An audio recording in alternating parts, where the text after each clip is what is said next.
안녕하세요. 성적이 올라간다 등급 수직 상승 유개인형 국어쌤 유쌤이에요.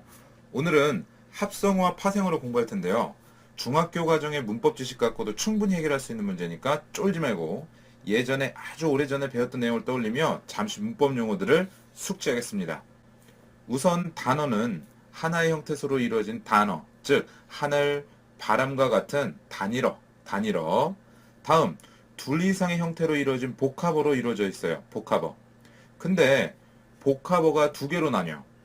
파생어와 합성어. 아마 중학교 때 파생어, 합성어 구별하는 시험 문제가 가장 많았을 거야. 우선 파생어는 어근과 접사로 이루어졌는데, 어근과 접사. 둘 중에 하나라도 뜻이 없는 접사가 결합하면 파생어라고 보면 돼. 다시, 뜻이 없는 형태소, 즉 접사가 하나라도 끼면 파생어. 다음으로 합성어는 둘 다 뜻이 있는 어근끼리만 결합하면 합성어야. 매우 쉽죠. 보통 시험은 합성어와 파생어의 구별, 그리고 파생어에서 접사의 의미 또는 기능을 구별하는 문제, 끝으로 합성어의 종류가 가장 많이 나와. 그럼 최근 EBS 교재에 빈출하는 합성어의 종류에 대해서 잠시 알아보도록 하자. When I see your face, there's not a thing that I would change, 'cause you're amazing, just the way you are. 자, 정신 차리고 합성어의 분류. 아이고 선생님 잠시 알아보자고 해놓고 왜 이렇게 종류가 많아요 하고 불만한 친구들이 많겠지. 근데 절대로 네버 절대로 외우지 않아도 돼. 그냥 이런 문법 용어가 합성어에서 나온다는 것만 알면 돼. 하나씩 봐. 대등합성어는 앞뒤, 말, 소, 말과 소처럼 그냥 결합한 거. 대등합성어 끝. 다음 종속합성어는 돌로 만든 다리, 돌다리, 책 넣는 가방, 책가방 이런 것처럼 무엇의 재료나 역할, 기능을 하는 것. 끝으로 이게 제일 중요한 건데 융합합성어는 좀 알아두자. 융합합성어. 이게 제일 중요한 건데 두 단어가 합쳐서 의미가 달라져 버리는 거야. 잘 봐. 춘추는 봄과 가을을 뜻하지만 여기서는 좀 나이 높으신 사람들한테 나이를 높이는 말이야. 연세란 뜻이지.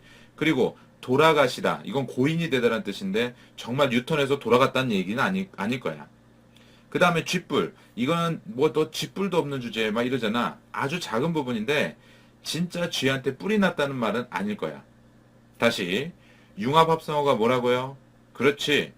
두 단어가 결합했는데 본래의 의미가 퇴색돼버린 변화된 합성어를 말한다. 여기 오른쪽에 보면 통사적 합성어와 비통사적 합성어가 있는데 요즘에 또 자주 나오는 문제 중에 하나야. 쉽게 말해 통사적 합성어는 문법에 맞게 결합한 거고 비통사적은 비문법적이라고 보면 돼. 예를 들어 덮밥은 원래 덮은 밥이라고 해야 되는데 카레덮밥, 오징어덮밥 그러잖아. 따라서 비통사적 합성어라고 해. 또는 먹을거리라고 해야 맞는 건데 먹거리라고 하는 것은 비문법적이지만 표준어로는 인정해준 비통사적 합성어라고 보면 된다 이거지. 앞으로 계속 반복해서 할 테니까 오늘 모른다고 너무 막 또 불만하지 마시고요. 문법 용어 설명은 여기까지만 하고 우리 실전 문제로 가보자. 보기 밑줄 친 부분에 해당하지 않는 것은 각각의 어근이 지닌 원래 의미가 유지되는 경우. 그런데 유지되는 경우가 아닌 것을 골라라 라고 했으니까 결국 나만 혼자 푸는 거 아니죠? 여러분들 지금 생각하고 있죠? 생각해보세요. 결국 원래 의미가 유지되는 경우가 아닌 것을 골라라 했으니까 그렇지. 뜻이 변화되는 것, 즉 융합합성어를 찾아라가 바로 출제 의도가 됩니다. 바로 선택지로 가보면 덮밥은 앞에서 했네요. 덮은 밥인데 덮밥이라고 했으니까 굳이 말하자면 비통사적 합성어. 융합합성어는 아니죠.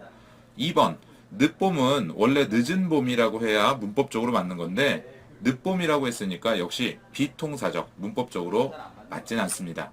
그래서 융합합성어도 아니고 3번, 돌다리는 그냥 돌로 만든 다리니까 종속합성어, 역시 융합합성어는 아닙니다. 왜냐하면 다리는 다리인데 돌로 만들었다고 했으니까 무엇의 재료죠? 그러니까 종속합성어.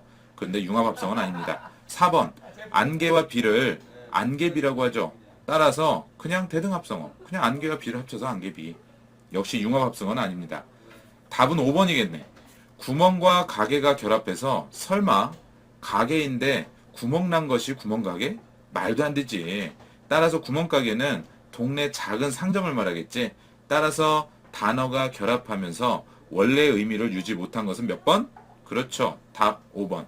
같이 풀어도 1분도 안 걸리네. 물론 이런 문법 용어를 모르고도 이 문제를 충분히 풀 수가 있습니다. 하지만 출제 의도를 알아야 이 문제가 변형되어도 우리가 풀 수 있어요. 아직은 쌤이 자세한 문법 용어 설명을 하지 않아요. 하루 날 잡아서 하면 8시간이면 전 영역을 훑어줄 수 있어요. 하지만 머릿속에 남지 않겠죠? 그러니까 우리 아직 욕심 부리지 말고 하루에 한 문제씩 공부하며 나도 모르게 어느새 부족한 문법 설명이 자연스럽게 채워질 겁니다. 그게 바로 유개념 국어쌤, 유쌤의 능력입니다. 저를 믿으시고 끝까지 완강해주세요. 다음 시간엔 품사의 분류에 대해서 강의할게요. 수고하셨습니다.